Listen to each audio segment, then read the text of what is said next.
अखबार में यहां के किसी राइटर ने लिखा था, मैं पूरा तो पढ़ नहीं पाया हूं, लेकिन हेडलाइन पढ़ी। उन्होंने बांग्लादेश और भारत की जमीन की समझौते को बर्लिन की दीवार गिरने की घटना के साथ तुलना की है। मैं कहता हूं बहुत बड़ी सोच के साथ उन्होंने रखा है। यही घटना दुनिया के किसी पूरे भूभाग में होता तो विश्व में बड़ी चर्चा हो जाती, पता नहीं नोबेल प्राइज देने के लिए रास्ते खोले जाते।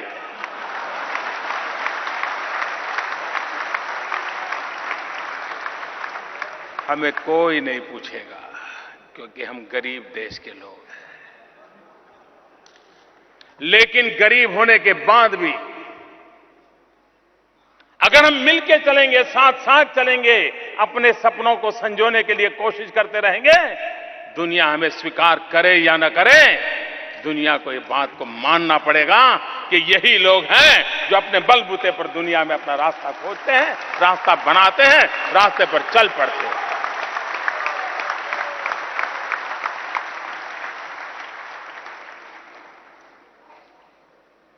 यहां के नौजवान के सपने हैं। वक्त बहुत बदल चुका है। आप किसी भी नौजवान को पूछिए, उसके एस्पिरेशन पूछिए। आज से 20 साल 25 साल पहले हम जो सोचते थे, वो जवाब आज नहीं मिलेगा। वो कुछ और सोचता है। वो दुनिया को अपनी बाहों में कर लेना चाहता है। वो जगत के साथ जुड़ना चाहता है। वक्त बदल चुका है। ये हम लोगों का दायित्व है कि हमारी युवा पीढ़ी को विकास के लिए हम अवसर दें, शिक्षा के लिए अवसर दें, उन नई चीजों को प्राप्त करने के लिए अवसर दें। आज मैं जिस ढाका यूनिवर्सिटी में आया हूं और मुझे आपने निमंत्रित किया है, यही तो ढाका यूनिवर्सिटी है जिसने बांग्लादेश को ज्ञान से संवारा है, बुद्धि से संवारा है।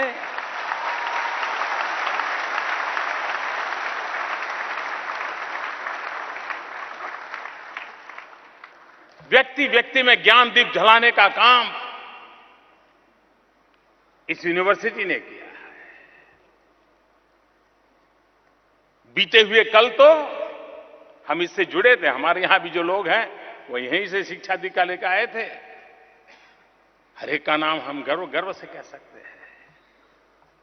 और उसी प्रकार से आने वाले दिनों में भी, जैसे अभी वाइस चांसलर जी बताए थे, हम ओशनोग्राफी के लिए ढाका यूनिवर्सिटी के साथ मिलकर के काम करने वाले हैं। क्योंकि ब्लू इकोनॉमी ये आने वाले समय का एक बहुत बड़ा क्षेत्र है। उस ब्लू इकोनॉमी पर हम कैसे मिलकर के बल दें। हमारी सामुद्रिक शक्ति, और हम सार्क देश में से 5 देश ऐसे हैं जो समुद्र से सटे हुए हैं।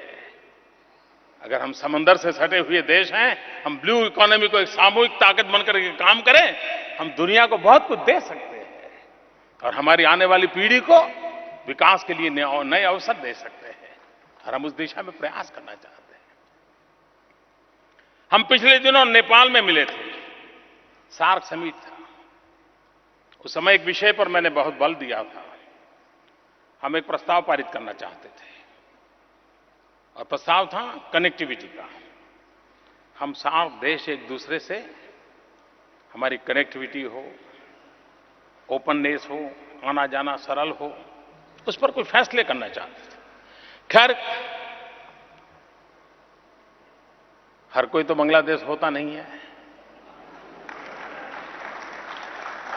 हमारी गाड़ी पटरी पर नहीं चढ़ी, लेकिन अब पटरी पर नहीं चढ़ी तो हम इंतजार करके बैठे क्या। आज मैं गर्व के साथ कहता हूं, जो काम हम सार्क में विधिवत रूप से नहीं कर पाए थे, लेकिन आज बांग्लादेश, भारत, नेपाल और भूटान 4 देशों ने अपना कनेक्टिविटी की प्रायोरिटी तय कर ली है।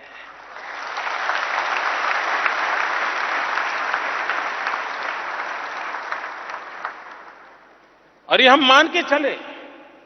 सारे यूरोपियन यूनियन की बात करते हैं। यूरोपियन यूनियन की इकोनॉमी जो बदलाव आया, उसके मूल में एक कारण ये है, इजी कनेक्टिविटी। सार्क देश भी इसी प्रकार से आगे बढ़ सकते हैं सब चले या न चले, कुछ तो चल पड़े हैं।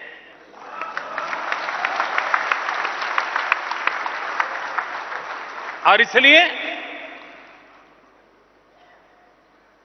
बांग्लादेश भारत, हम कनेक्टिविटी के लिए कई चीजें आज निर्णय किया। रेल मार्ग हो, रोड मार्ग हो, हवाई मार्ग हो, और अब तो निर्णय कर लिया समुद्री मार्ग का भी। वरना हमारा क्या हाल था, हिंदुस्तान में कुछ भेजना है तो वाया सिंगापुर भेजते थे। अब हिंदुस्तान और बांग्लादेश आमने सामने, लो भाई ले जाओ, वो कहेगा ये ले जाओ। और इसलिए मैं कहता हूं, कितना बड़ा बदलाव आ रहा है, ये हम साफ देख सकते हैं। और ये बात निश्चित है, आज कोई भी देश कितना ही सामर्थ्यवान क्यों न हो, उसके पास धन बल हो, जनबल हो, शस्त्रास्त्रों का बल हो, तो भी आज वो अकेला कुछ नहीं कर सकता है। पूरी दुनिया इंटरडिपेंडेंट हो गई है। एक दूसरे के सहारे के बिना अब विश्व नहीं चल सकता है। और इसलिए भारत और बांग्लादेश ने इस भविष्य को पहचाना है, जाना है। भारत और बांग्लादेश का विजन साफ है। और इसलिए हमने 22 जो निर्णय किए हैं, ये 22 निर्णय नंबर की दृष्टि से संतोष हो इतनी से बात नहीं है। एक से बढ़कर के एक सारे निर्णय आने वाले भविष्य का बदलाव करने के लिए बहुत बड़ी ताकत के रूप में उभरने वाले हैं। ये मैं आज विश्वास से कह करके जाता हूं। और मैं इसके लिए बांग्लादेश के दीर्घदृष्टा नेतृत्व का अभिनंदन करता हूं, उनका धन्यवाद करता हूं कि हम इस प्रकार के महत्वपूर्ण फैसले कर पाए हैं। आज अगर हम सैटेलाइट के द्वारा फोटो लें तो आप देखेंगे ये सार्क के ही देश ऐसे हैं, इंक्लूडिंग इंडिया, जहां अभी भी अंधेरा नजर आता है। क्या हमारे यहां उजाला नहीं होना चाहिए? क्या हमारे यहां गरीब के घर में भी बिजली का दिया जलना चाहिए कि नहीं जलना चाहिए? और अगर ये चलना है तो बिजली चाहिए। और बिजली प्राप्त होना, हम अगर मिलकर के काम करें, नेपाल हो, भूटान हो, भारत हो, बांग्लादेश हो, मैं नहीं मानता हूं कि फिर कभी इस इलाके में अंधेरा रह सकता है।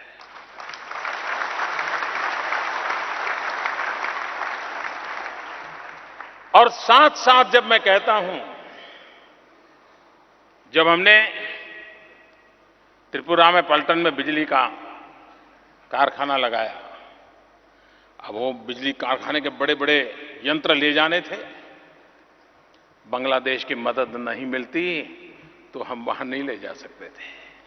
बांग्लादेश ने हमें मदद की, समुद्री मार्ग से हमें जाने दिया, और आज वहां बिजली का कारखाना पलटन में शुरू हो गया और 100 मेगावाट बिजली बांग्लादेश को आना शुरू हो गया। 500 मेगावाट बिजली देने का हमने वादा किया था और कल हमने तय किया है 1000 मेगावाट बिजली बांग्लादेश को।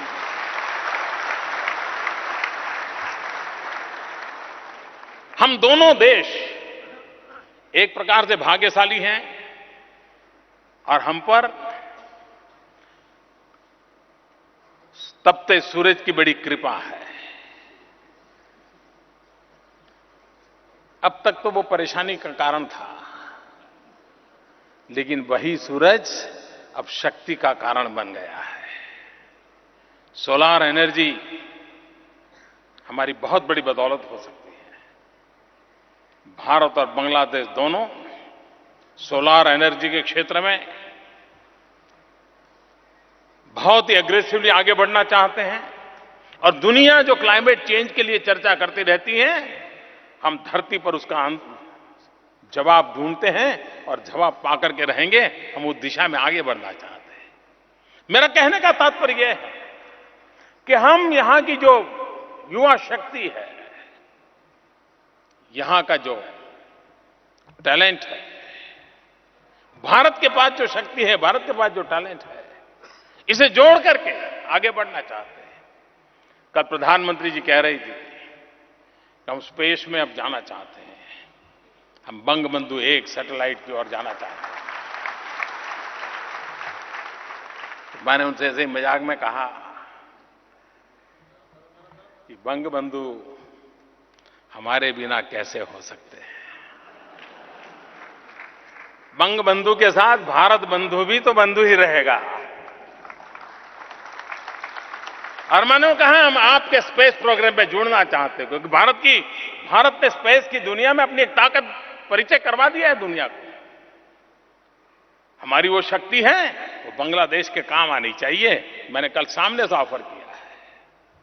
और मैंने सार्क देशों को कहा था, हम एक सार्क सैटेलाइट छोड़ेंगे।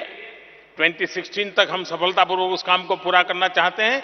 उन सार्क सैटेलाइट के द्वारा इन सार्क देशों को, यहां के किसानों को वेदर के संबंध में जानकारी मिले, कोई सामुद्रिक तूफान की संभावना हो, कोई हवा तेज चलने वाली हो, साइक्लोन आने वाला हो तो उसका पूर्वानुमान हो, शिक्षा के लिए काम आए, हेल्थ के लिए काम आए। ये सार्क सैटेलाइट भारत सार्क देशों के लिए, मतलब कि बांग्लादेश के लिए आने वाले दिनों में लाने वाला है। यानी विकास की हमारी जो कल्पना, हम जिस रूप में आगे बढ़ना चाहते हैं, और इसलिए मैं कहता हूं हम पास भी हैं, साथ भी हैं।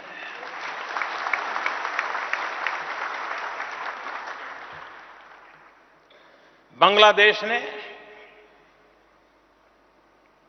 अनेक, खास करके विमेन एम्पावरमेंट के लिए जो काम किए हैं, मैं समझता हूं वो काबिल-ए-दाद है।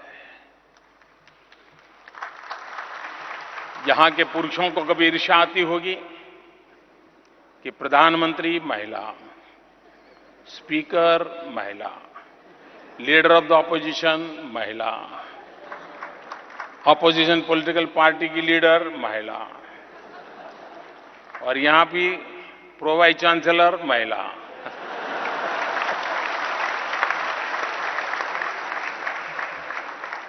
ये सुनकर के गर्व होता है जी। हम एशियन कंट्रीज आज भी दुनिया के कुछ देशों में महिला को राष्ट्र के प्रमुख के रूप में स्वीकार करने के लोगों की मानसिकता कम है। ये भूभाग दुनिया का ऐसा है कि जहां पर नारी को राष्ट्र का नेतृत्व करने का बार बार अवसर मिला है। चाहे हिंदुस्तान हो, बांग्लादेश हो, पाकिस्तान हो, इंडोनेशिया हो, थाईलैंड हो, अब देखिए इस भूभाग में श्रीलंका, ये विशेषता है हमारी। लेकिन फिर भी हम कहीं और होते तो दुनिया में जय जयकार होता। लेकिन हम गरीब हैं, हम पिछड़े हैं, कोई हमारी ओर देखने को तैयार नहीं। हम सम्मान से, गर्व से खड़े हो कि दुनिया को दिखाने के लिए हमारे पास ये ताकत है। दुनिया को मानना पड़ेगा कि विमेन एम्पावरमेंट में भी हम दुनिया से कम नहीं है।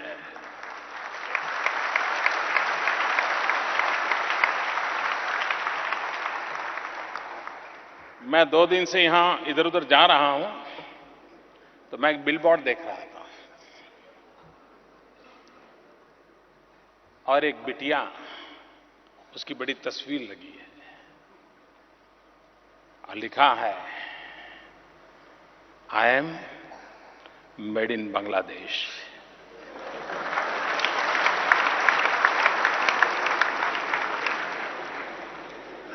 आपकी महिला क्रिकेटर सलमा खातून के वो चेहरा,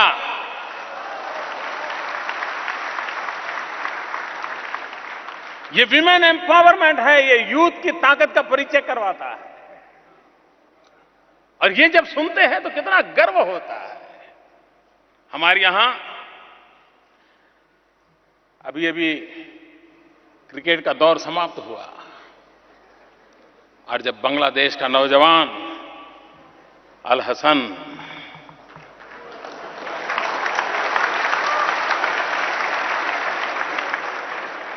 देखिए, बांग्लादेश विकास करने की उसकी गति कितनी तेज है।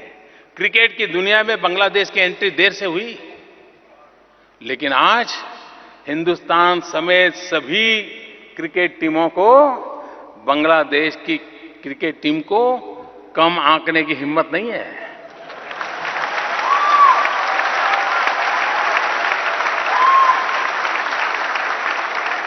देर से आए, लेकिन आपने उन प्रमुख देशों में अपनी जगह बना ली है। ये बांग्लादेश की ताकत है।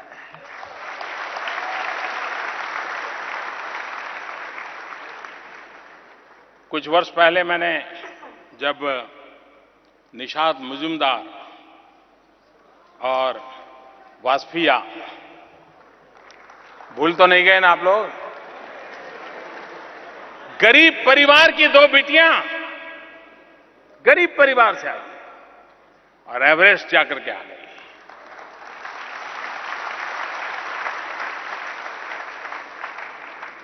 ये बांग्लादेश की ताकत है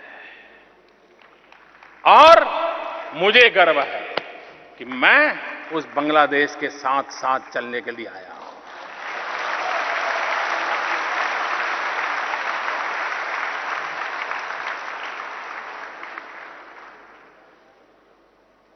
ये एक सामर्थ्य होता है जो हमें नई शक्ति देता है। कुछ बातें हैं जो अभी भी करनी है। ऐसा नहीं कि भाई मैं यहां 40 घंटे में सब कुछ करके निकल जा हूं ना, कुछ करना बाकी है। क्योंकि मुझे 125 करोड़ का देश है, अनेक राज्य हैं, सबको साथ लेकर के चलना होता है। और बांग्लादेश को साथ साथ चलता हूं तो मेरे राज्यों के भी तो साथ साथ चलना होता है।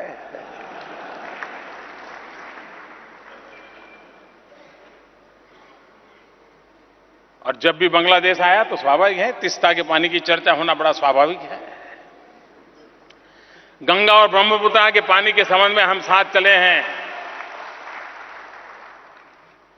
और मुझे भरोसा है और मेरा तो मत है, पंछी, पवन और पानी, तीन को वीजा नहीं लगता है।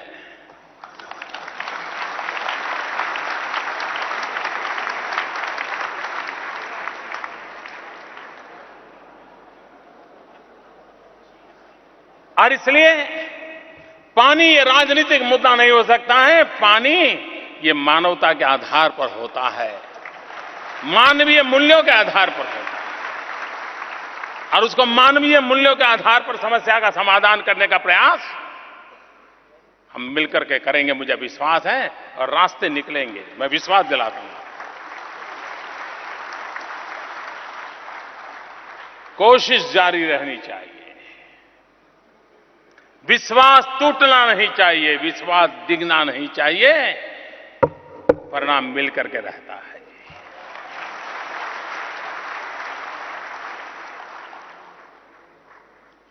कभी कभार सीमा पर कुछ घटना ऐसी हो जाती है कि दोनों तरफ तनाव हो जाता है। किसी भी निर्दोष की मौत हर किसी के लिए पीड़ादायक होती है। गोली यहां से चली या वहां से चली उसका महत्व नहीं है, मरने वाला गरीब होता है, इंसान होता है। और इसलिए हमारी सीमा पर ऐसी वारदात न हो और उसके कारण हमारे बीच तनाव पैदा करना चाहने वाले तत्वों को ताकत न मिले, ये हम दोनों देशों की जिम्मेवारी और हम निभाएंगे, निभाते रहेंगे, ऐसा मुझे विश्वास है। इस बार कई महत्वपूर्ण निर्णय हुए। ह्यूमन ट्रैफिकिंग के संबंध में कठोरता से काम लेने के लिए दोनों देशों ने निर्णय किया है। इलीगल मूवमेंट जो होता है उसके कारण भारत में भी कई राज्यों में उसके कारण तनाव पैदा होता है। हमने दोनों ने मिलकर के इसकी चिंता व्यक्त की है। Fake currency